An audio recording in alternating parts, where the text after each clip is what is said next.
Hey there everybody, thanks for pressing play. In this video I'm showing you what I think is the nicest CRV we've had at the garage in a long time.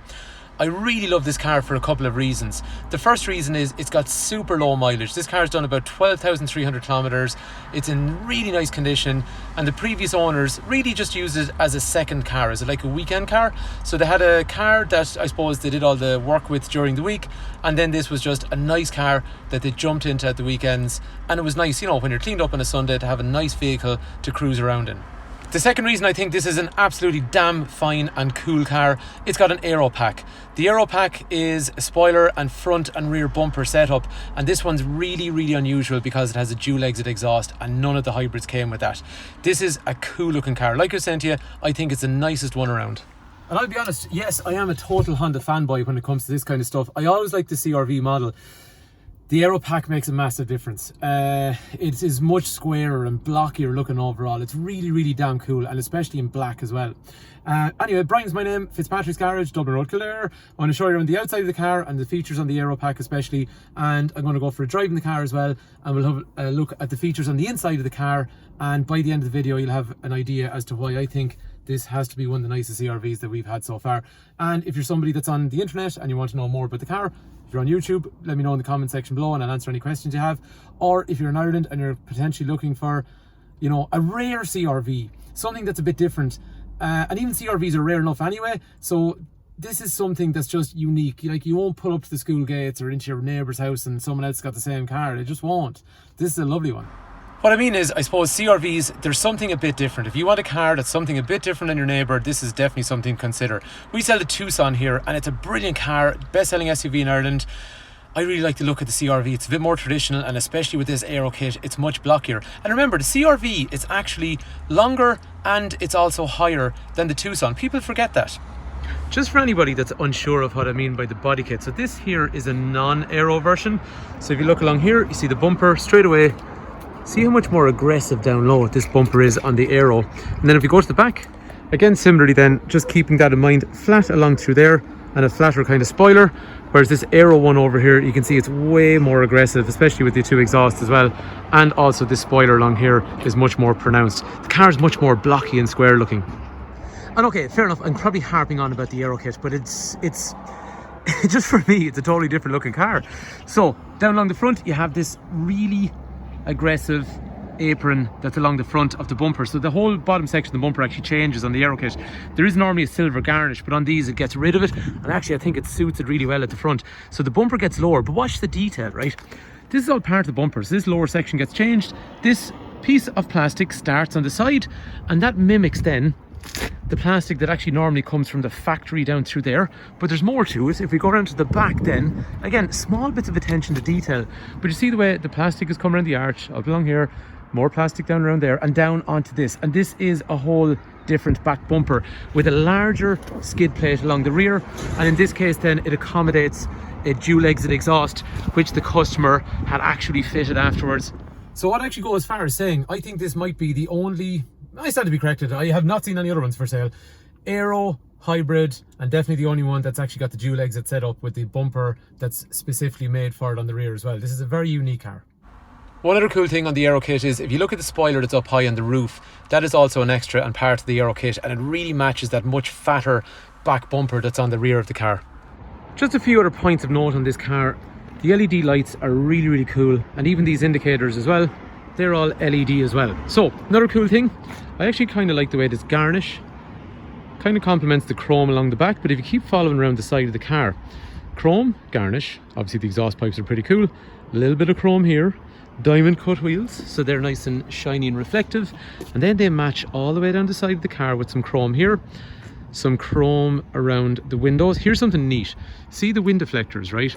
The wind deflectors are actually sitting on top of the original window. However, they've gone to the trouble of actually putting chrome on them, so it complements the existing chrome line that's already on the car. And then when we move around to the front of the car, they've gone for the much more aggressive look on the bottom by getting rid of the garnish on the bottom.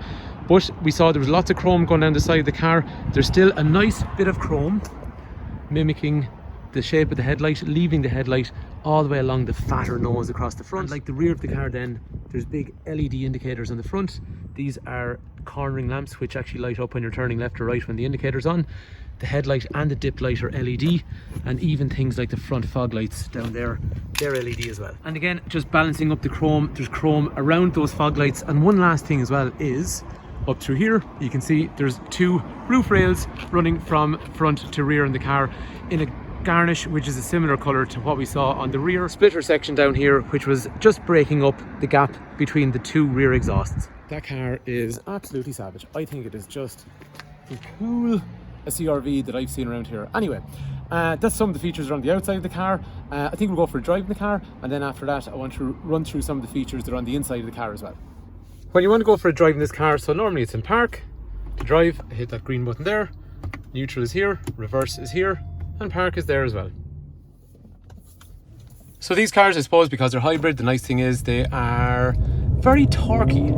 Compared to diesel cars, I find hybrid cars, when you put your foot down, there's a more immediate response. The thing about these hybrid cars is, I mean, they do a lot of work in the background, but you never need to know. So if you look down here, I mean, the car will tell you what's happening. So sometimes it needs the battery to power it, sometimes it needs the engine and the battery, and sometimes the battery is being charged by the engine or the wheels. Lots of stuff going on, you don't need to know, but it's continuously cycling through these different modes. You don't have to do anything. But for those of you that are curious, down here in the binnacle, it's always telling you exactly what's going on, and there's also speed sign recognition. We'll talk about that stuff in a while when we look through the inside of the car and the features. The cabin's lovely. Beige leather, wood veneer. It's just a really nice cabin, excellent visibility all the way around, and it feels high quality. My personal experience of this car is it doesn't make you want to drive fast. If anything, you want to drive slowly, and it's quite relaxing. Another cool feature as well is when you're pulling up to a junction, you have these little paddles down here on the left hand side, and if you toggle them, it actually starts slowing down the car, and it increases resistance, which starts charging the battery. You don't have to, but technically you could start to slow down without even putting your foot on the brake pedal. When these cars moved to hybrid from diesel, some people were concerned about fuel efficiency, but if you modify your driving style to suit a hybrid car, it can be an extremely efficient vehicle. And I suppose going forward, this is where it is: electric vehicles and petrol hybrid vehicles. There's a high mounted display here which will have things like Garmin navigation or Apple CarPlay, and also Android Auto, and there's loads of sources for music. So if you go into the audio setting, you have things like USB and HDMI, and then obviously Bluetooth, and like what we said, then a smartphone connection through Apple CarPlay and Android Auto as well. The other thing is it's a touch and swipe screen, so very like what you'd see on something like an Android phone. The heating controls are dual zone with different temperatures on each side, and again it's glide and touch along the screen here as well, so it's pretty easy to use once you get used to it. And in through here then, this is trip information, average speed, fuel efficiency, current speed zone, how much fuel you got left, or the menu we saw already to tell us if the engine or battery are working. This is an Elegance, so it also gets nice heated seats up front as well with 3 different stages. And you see these buttons over here on the left. You've got a sport mode, you press that, get a much more aggressive response from the throttle, and also you get a red dash. There's an eco mode which will automatically go between the most economical modes, or you can press EV and it actually goes into a full electric mode as well. Anyway, now you know what it's like to drive, and you know what it's like to look at on the outside. Really cool, that is. Let's have a look around the inside. The boot's always been really big on these cars. One thing I really like as well, symmetry. See where there's a light here and there's a light on the other side. Most car manufacturers tend to only put one. Another cool thing is there's a speaker down here. If you pull this lever and if you pull the other lever on the left hand side, you end up getting this really super large load space. So it gives great flexibility, and it's quite tall as well. The boot in the car then is also super neat and tidy as well, but I suppose we're going to see that as a theme when we get into the car because it's such a low mileage vehicle anyway. Also, one other neat feature actually, this is keyless entry, so it just means if I had this in my pocket, I can just walk up to the car and open it, because it will recognise that I had the key in my pocket, and it's the same for the outside as well. So if I walk up to the car, leave that in my pocket, see this little groove along here? First of all, I can put my hand in and it unlocks, you can hear the click, or if I want to lock it, I can touch the groove. Or secondly, if I hold my finger on that, it'll actually bring in the wing mirrors as well. It's also got that remote locking from the button, which you'd expect, but the other thing as well is you can use this to control the windows, so I can let them down using the key, or similarly I can retract them using the key as well. I know I keep saying it, but that car is so cool. I love the rear, well actually sorry, I love the front and the rear end, but I think just probably when you're driving behind a car like this and you see the 2 pipes either side, big fat bumper, taillights and the spoiler, it's a really different looking car to a normal. It's just much squarer and tougher looking. Anyway, I just want to show you some of the features on the inside of the car in terms of the cabin. I know we talked about some of it when we were driving, but let's just have a look at how the seats work and some of the other features I might not have talked about. So one thing I want to point out on these for the, oops, let's try that again, is for the passenger's benefit. So it has these really, like, look at the detail that's gone into the seat. Doesn't it look like just a really nice, expensive seat? Height adjustable seat, and also lumbar support for the passenger, which is something that very seldom happens. Similar material on the door cards, nice piano black along here, veneer up through here, and that similar beige with brushed aluminium around here as well. Anyone that's potentially buying this car that has family, look at the way the rear doors open at a complete right angle. This got to be one of the easiest cars I've ever tried to put a child seat in. Well, not this one, I've never had a chance to do it in this, but I have used other ones. It's really easy to get the child seat in and get around it. There's so much space. Again, tweeter, speaker, brushed aluminium along here, and piano black down through here. In the back, clever people decided to put 2 USB instead of having auxiliary, so that's dead handy. Ventilation in through here. The back of the car is stupidly clean, as in to the point where it is brand new car clean. And I hate kind of using cliches like that, but it is just ridiculously tidy. I love those big headrests as well, and again that lovely design on the rear seats. It's a kind of well, actually, just to give you an idea in terms of size, what I was kind of saying was it's the kind of car I'd like to travel in terms of long distance. So actually I might go over the other side, it works better with the camera. And we have privacy glass on the rear, so that's quite dark, useful for kids, and it also looks nice. And sometimes people just don't want people staring in at them. But look at the amount of legroom I have behind myself. Again, this is not to be confused. This is a bigger car. So if you look at other things like, you know, Tucsons and Sportages and all that stuff, yeah, fair enough. This is a bigger vehicle, and it's not to be confused with it. And yes, it is more expensive for that reason, but it's a different class of car. Again, just a simple thing. If you look at the lights that are in the roof, they're a nice LED. I mean, they could have used a cheap bulb, but it's actually a nice LED. Moving up front, so the doors, like what we said, speakers and tweeters. Over here, the usual electrics for windows and mirrors that you'd come to expect. Actually, one other thing about the mirrors. So when you're driving along, if someone comes up in your blind spot, you'll see up here, this little guy flashes up visually to warn you that something's in your blind spot, and it also gives you an audible chime as well. Highlighted route. And the sat nav kicks in. Other neat tricks up front, there is a conversation mirror, which means you can put sunglasses, or you can keep an eye on what's going on in the back. And then you have your normal mirror to see what's happening in terms of cars in the back. So people in the back, cars in the back. This is electrochromatic, so it darkens itself when someone comes up behind you. And it's got an SOS function, which means if you have an accident, there is a call centre it'll contact, and they'll contact you to see if you need assistance, just in case it's a major emergency. In the centre, there is storage with a armrest, 2 USB points down, so there's 4 USB points overall, HDMI if you want to play video up through there, and then after that 12-volt outlet. We talked about these functions in through here already.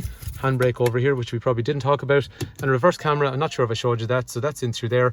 And it's got this cool little guide along here, so you can have a bigger screen, or you can have the guide to tell you what's going on around you as well. I apologise for keeping saying another cool thing, but another cool thing, when you're in reverse, it has this cross monitor setup, right?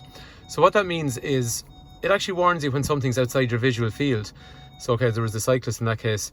I'm waiting for a car to come up along through here. So over here, you'll see this little arrow coming in. So from when it's outside your visual field, it's already warning you that something's not directly behind you, especially when a car is coming from that way or that way as well. Back over here then, this is all the stuff we saw already. Just a quick rundown on safety features. Headlights will be automatic, wipers will be automatic. So that means wipers come on when it rains, headlights dip when they meet traffic, and they also come on and off themselves when it gets daytime, nighttime. Right, the other thing is over here on the steering wheel, cruise control, fine, but it follows the car in front. So you can select how far you want to stay behind the car in front. Speed limiter, which obviously limits your speed, but you can also limit it to respect speed signs. So if you go into an 80, 100, down into 60, 30, whatever it is, the car you can set to respect those speed signs. It cuts power, brings you down. So that's really cool as well.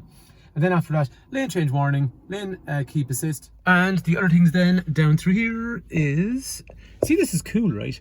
You can actually de-ice the windscreen wipers. So if they're stuck to the window in the winter, you can actually de-ice it to get them free. Parking sensors front and rear. The lane change warning we talked about. This is just if you want to have a tone emit when you're driving the car on EV mode, where if you're creeping along, it actually makes a sound. Collision mitigation. The lane keep assist keeps you dead center of the lane. The lane change warning vibrates the wheel and gives you an audible tone when you're drifting out of the lane. The other things obviously as well, these are anti-whiplash shoulder strains, so they come forward to reduce how far your head goes backward in an accident. Steel bars for side impact protection, airbags all the way up through here, side impact airbags front. Really safe car. So there you have it. Well, you know what, that's not all of it, but it's probably as much as you're going to be able to tolerate without getting so bored that you have to go somewhere else. What a nice car. This is just the nicest CRV that I've seen in a long time. It's really cool in black. It's a really low mileage example.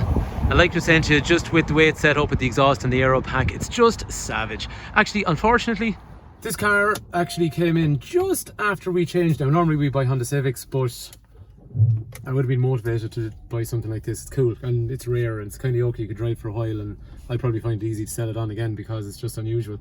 But unfortunately, anyway, we'd already changed the car at that stage, literally a couple of weeks in the difference. So, but I really would have given this serious thought and tried to move up into it from the Civic. But anyway, it's done.